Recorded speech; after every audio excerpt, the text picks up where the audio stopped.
What's up, Penn Staters, and thanks for tuning into the Football Letter podcast. This week, we welcome volunteer leader Brian Shaunessy.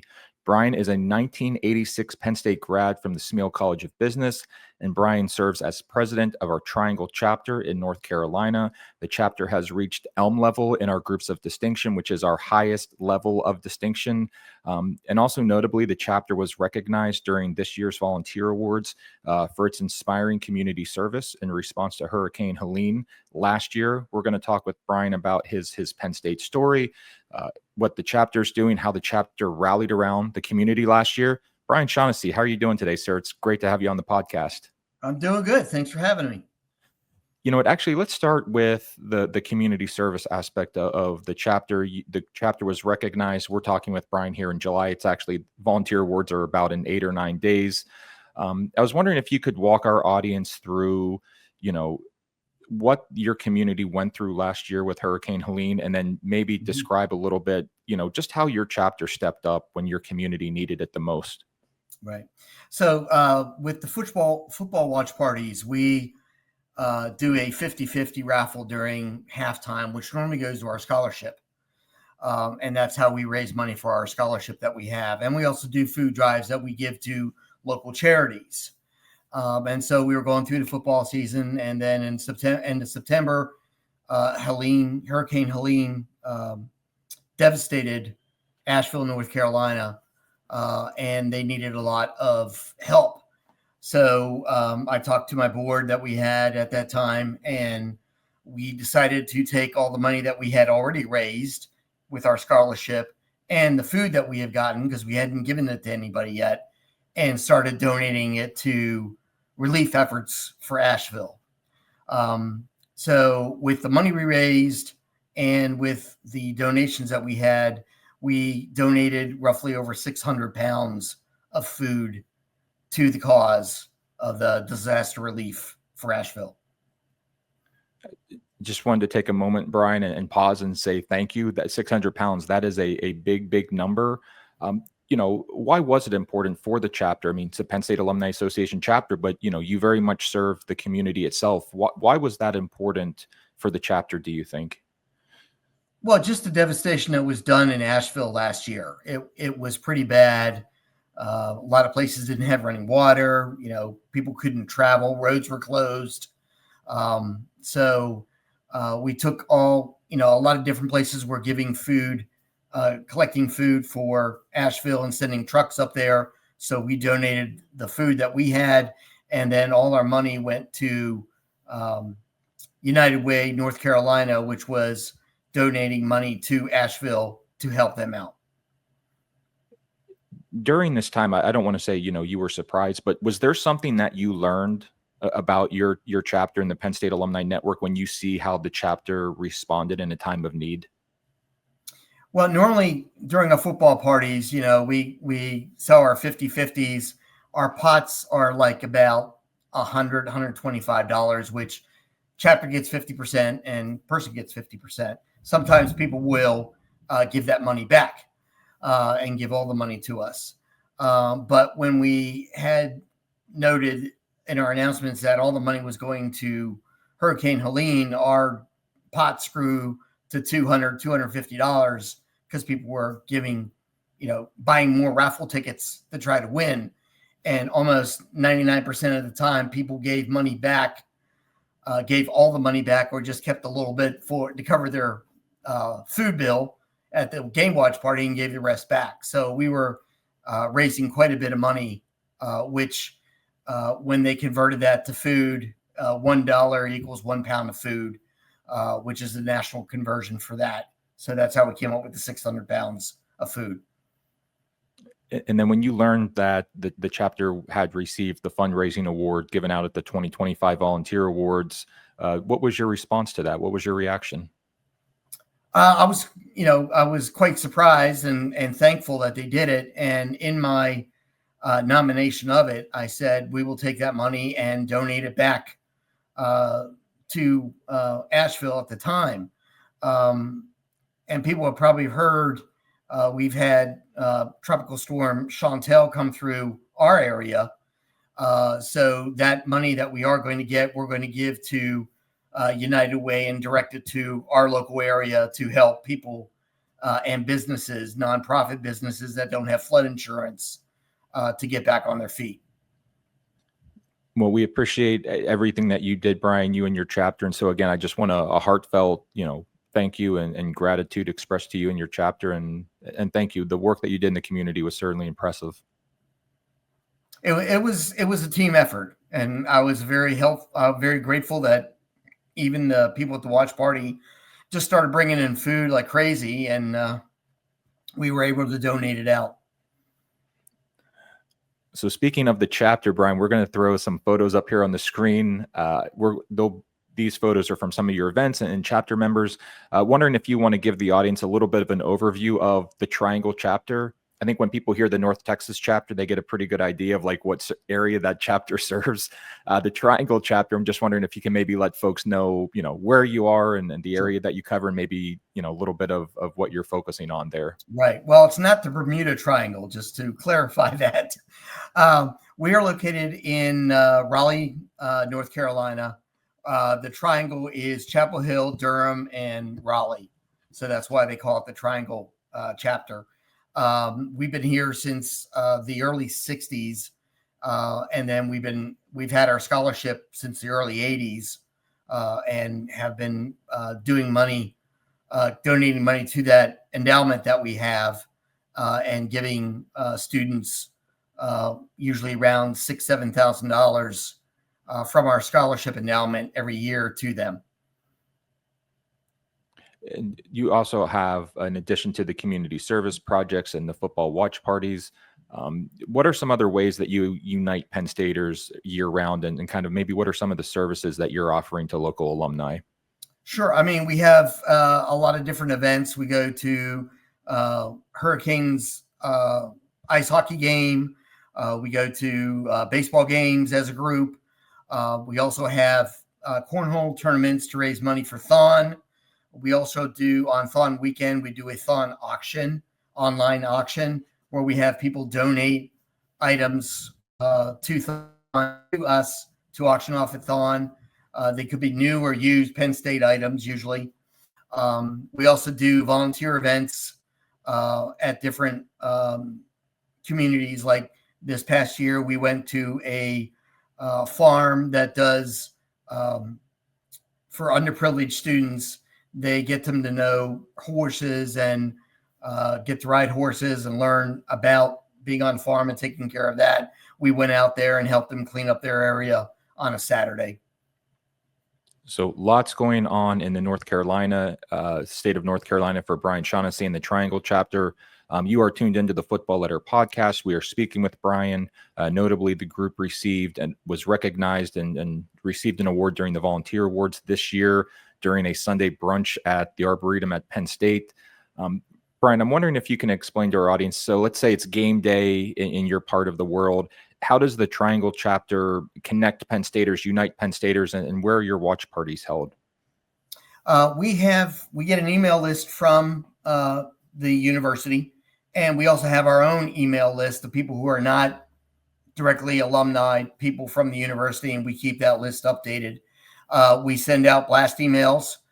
We also do a sign up genius, so we know how many people are coming, and we let the tavern that we go to, which is Woody's Sports Bar in Morrisville, North Carolina, which is one of the small cities in the Triangle area. And we go there, and whenever we have the watch parties, we start an hour before the game time, getting people to come in, play some music, chat with everybody, and then we do a halftime raffle. We usually have one of our board members do a trivia, either talking about different things from the football season, or if another sports team is doing well, baseball, softball, field hockey, or talk about the team we are playing at the game and give background on that and what that university does. So how many folks do you get at your watch parties, do you think? And, you said you go around and you chat with people. What are some of those conversations like? And especially if you're meeting maybe some Penn Staters for the first time, folks are in town visiting. Does that happen with the chapter? Yes, we do have people that come in that check our website and see where the watch parties are, and they'll usually email us ahead of time. So when they do come in, I try to make a note and specifically talk to them. We've had people from the university who were down visiting people. So it's kind of nice to have actual people from the university come down and interact with us. But we just try to make it a fun atmosphere and just try to have fun with everybody. It's kind of interesting with our 12 noon games. We have more of an older crowd who like to come out and see the whole game. And then when you have the 3 o'clock games, you have the older crowd staying to about 3:30 before it starts getting, or a 3:30 game stays to about 7:30, and then it starts getting dark at halftime. So they head on home and finish watching the game. And then the nighttime games are usually the younger crowd. So it is kind of different when we have it. We normally have about 250, 300 people coming out, over the year to the different events. So big crowds at the watch parties for the Triangle chapter. One of the great things about membership in the Alumni Association, if you are a member and you're, in Texas, California, Idaho, Hawaii, and you move to the Triangle area of North Carolina, you're automatically a member of that chapter. And so you can go to their watch parties. Brian, wanted to ask you, why was it important for you to become a member of the Alumni Association? Well, back in 2014, I moved down. I was, I've been a lifetime member. But in 2014, I moved down here from Richmond, Virginia, and looking for something to do. And I came to a couple of watch parties. And then I came out to the summer picnic, and they said, well, why don't you come out to one of our board meetings? Of course, I think there was an agenda to get me there. And as soon as I got there, to say, hey, you want to be our social chair? I'm like, okay, got drafted here. So I was social chair, and I've been student services chair. I've been vice president, and now I'm president. Yeah, we've heard that story before, Brian, where somebody will go to a chapter meeting for the very first time, and then the next time they go to a meeting, they're already an officer and they're on the board, and right. They've got all kinds of responsibilities. And so, what was it about? I try not to do that right now when people come in. I bring them in as like, hey, would you like to do something? I don't try to force something on them and scare them away. What was it, having a service mindset, you could have just said no. What was it, what made you say yes? I had known some of the people from the football watch party, so I've interacted with them before I got drafted, I guess you would say. But, it was good getting to know them firsthand, and then being asked to come to the board meeting, and then being asked to, social chair, there's not much to do. It's kind of one of the busiest opportunities within the chapter. So they dropped a bomb right in my lap, and I ran with it. What was it about, your Penn State experience that made you want to stay connected to the university as a Penn State grad? I mean, I've always been involved with different chapters, going to their games. I started out in Jacksonville, Florida, went to a couple bowl games down there when they had bus trips to Orlando or to Tampa for the different bowl games that Penn State was in back in the 80s and 90s.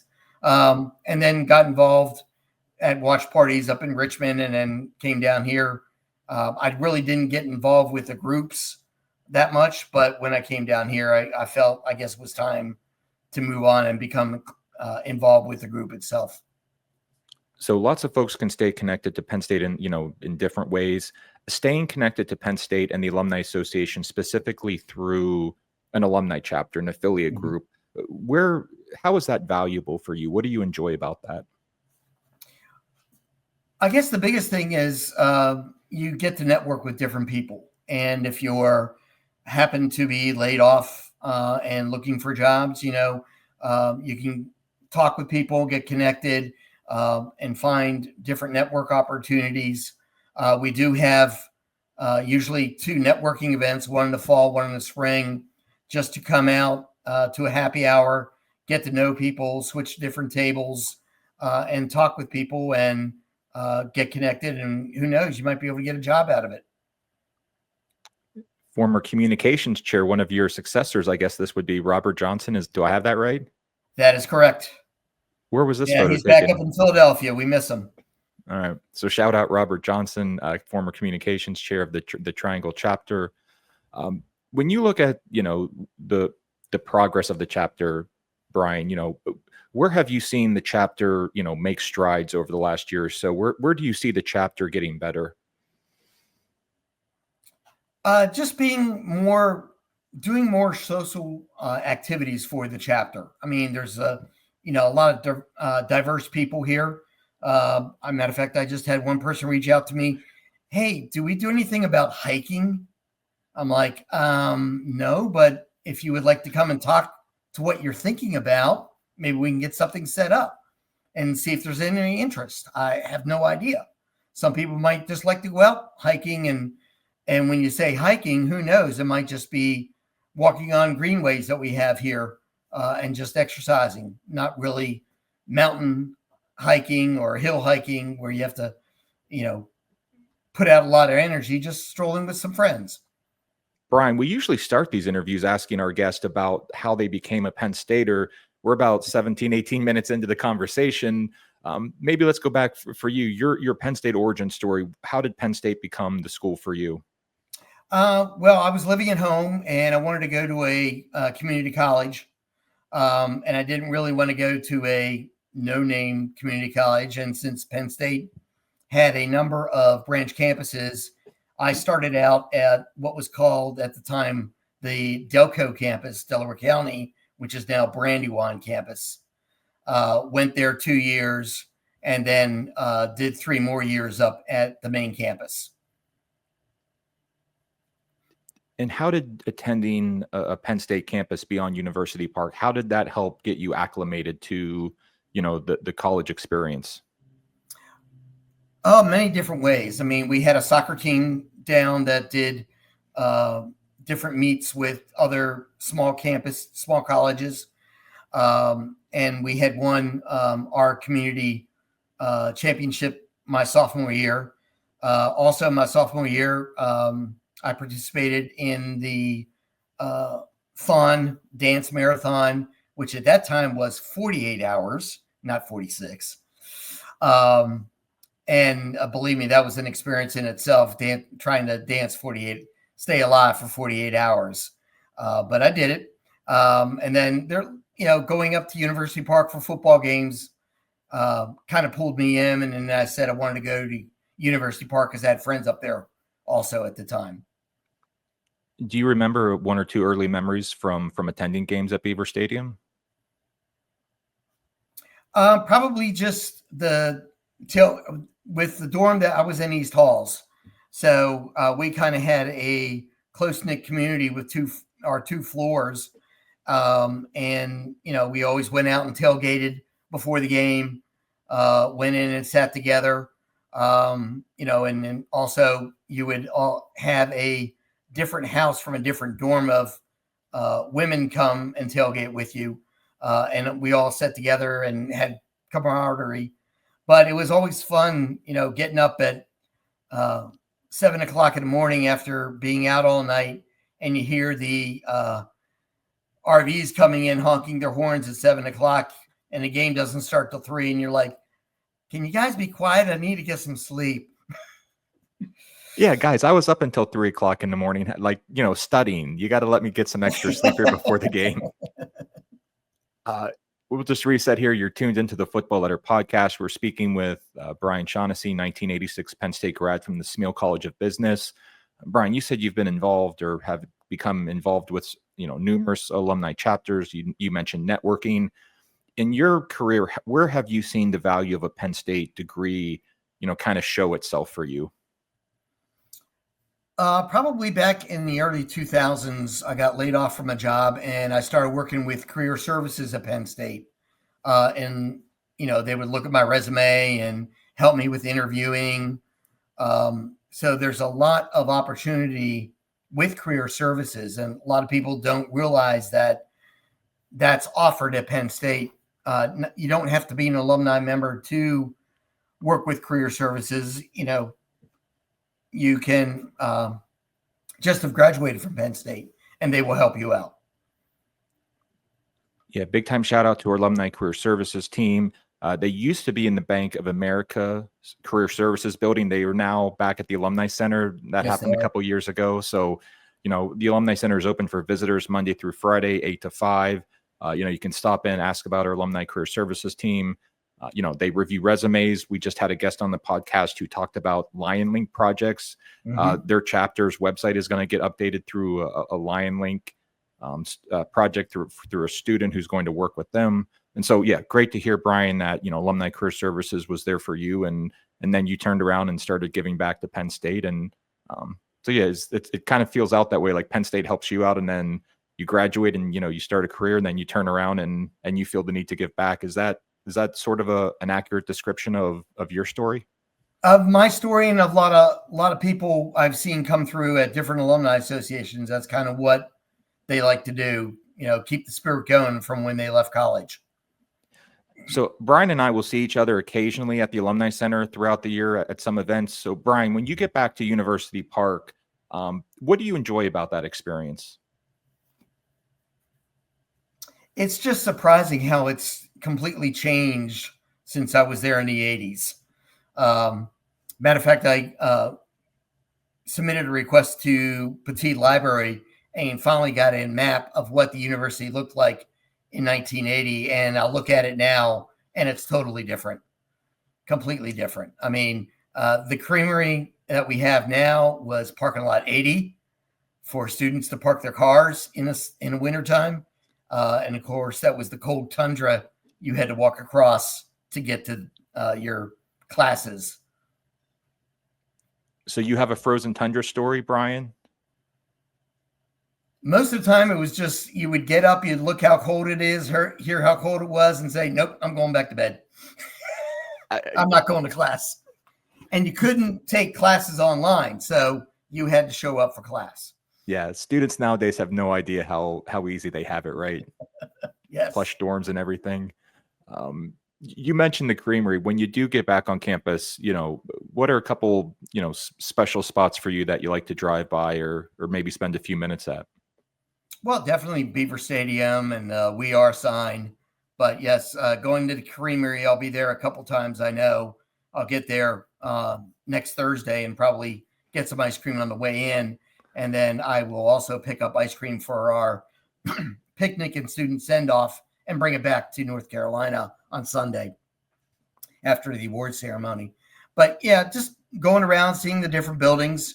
And with the Alumni Leadership Conference that's coming up, they take us around to different buildings and you get to see what the architecture has done on campus. Brian, you mentioned the Alumni Leadership Connections Conference. We refer to that informally as the ALC Conference. Chapter presidents and leaders come together for, 3 days on the University Park campus. They hear from each other best practices. What have you found, valuable or rewarding about that time at the ALC conference? Well, just networking with different alumni leaders and getting information, what worked for them, what worked for us. And, smaller chapters will be like, well, how'd you grow? And you give them information on what worked for us. So it's good just to get together and network and meet new friends. And then you do keep in touch with them after the conference and you can, bounce things off people and get ideas from what they're doing. So what's one piece of advice that you think might be applicable to just about any Penn State volunteer that you would give them? After going to Penn State, you've got quite a bit of things that you've learned from Penn State, whether it's academic, social, who knows, you might have met your future husband or wife there. But, just keep building on that and use the network you have out there with career services or with people that you see. I mean, I'll go through airports with Penn State ball cap on and I'll hear "We Are," and I have no idea who said it, but I just say Penn State. So it's nice hearing that kind of camaraderie, no matter where you are and you hear it. Brian, anything else about, the chapter, your Penn State story that, is notable or that you would want Penn Staters to know about? I would just say, just get involved, look up your local chapter, get involved with them, see what they can offer you. And, it could be just camaraderie. Go to a game watch party and sit down and meet new people. It's all about networking. You never know what kind of job you might need, and you got people to talk with. Heartfelt thank you and gratitude for you and the chapter with, giving back to the community and stepping up, and can't imagine how much, work went into that, but certainly well appreciated. And just thank you for everything, Brian. You're quite welcome. And it's great to be on here. Thank you for having me. All right. Brian Shaunessy, everyone.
We invite all students on the